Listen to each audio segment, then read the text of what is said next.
Hi అండి, welcome to humming cookery. నేను మీ శ్రవంతి. ఈరోజు కాకరకాయ ఫ్రై ఎలా చేయాలో చూద్దాం. కాకరకాయ అనగానే చేదుగా ఉంటుంది అని చాలామంది ఇష్టపడరు కదా.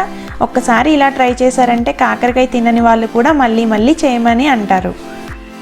అలాగే మన ఛానల్ని ఫస్ట్ టైం ఎవరైనా చూస్తున్నట్టయితే లైక్ చేసి, షేర్ చేసి, సబ్స్క్రైబ్ చేయండి. అలాగే నోటిఫికేషన్స్ కోసం పక్కనే ఉన్న బెల్ ఐకాన్ని క్లిక్ చేయండి. దీనికి కావలసిన ఇంగ్రీడియంట్స్: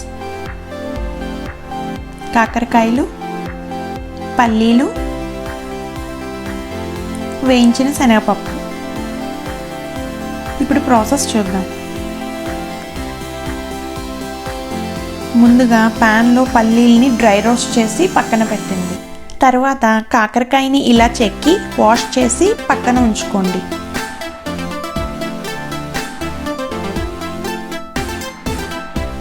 వాటిని ఇలా సన్నగా స్లైసెస్గా కట్ చేసుకోండి. ఇప్పుడు ప్యాన్లో ఆయిల్ వేసి వేడయ్యాక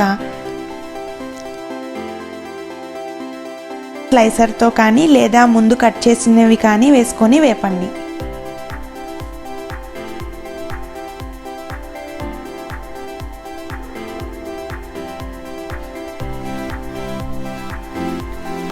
ఇప్పుడు వేగిపోయినాయి కదా కాకరకాయ ముక్కలు, అవి తీసి సపరేట్గా ప్లేట్లో పెట్టుకుందాం. చూడండి, మన కాకరకాయ ముక్కలన్నీ ఫ్రై అయిపోయాయి కదా. ఈలోపు పల్లీలు చల్లారిపోయి ఉంటాయండి, అవి మిక్సీ చేసుకుందాం.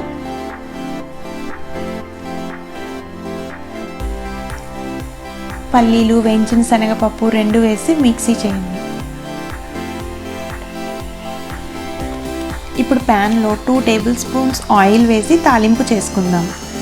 దానికి ఆవాలు, జీలకర్ర, పప్పులు వేసి బాగా ఫ్రై చేయండి.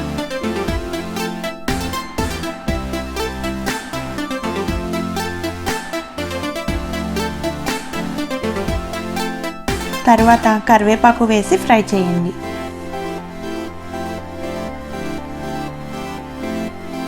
ఇప్పుడు మనం వేయించి పెట్టుకున్న కాకరకాయ ముక్కల్ని వేసి సాల్ట్,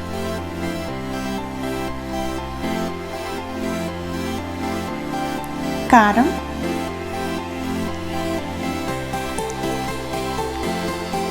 మనం గ్రైండ్ చేసి పెట్టుకున్న పౌడర్ని యాడ్ చేసి ఒక 2 to 3 minutes ఫ్రై చేయండి. ఇలా ఫ్రై చేసి స్టవ్ ఆఫ్ చేయండి. అంతే, కాకరకాయ ఫ్రై రెడీ. ఇది పప్పుచారులో కానీ సాంబార్లో కానీ చాలా బాగుంటుంది. తప్పకుండా అందరూ ట్రై చేసి, మెయిన్గా కాకరకాయ ఇష్టం లేని వాళ్ళు కూడా టేస్ట్ చేసి ఎలా ఉందో కామెంట్స్లో చెప్పండి. మళ్ళీ ఇంకో రెసిపీతో నెక్స్ట్ వీడియోలో కలుద్దాం.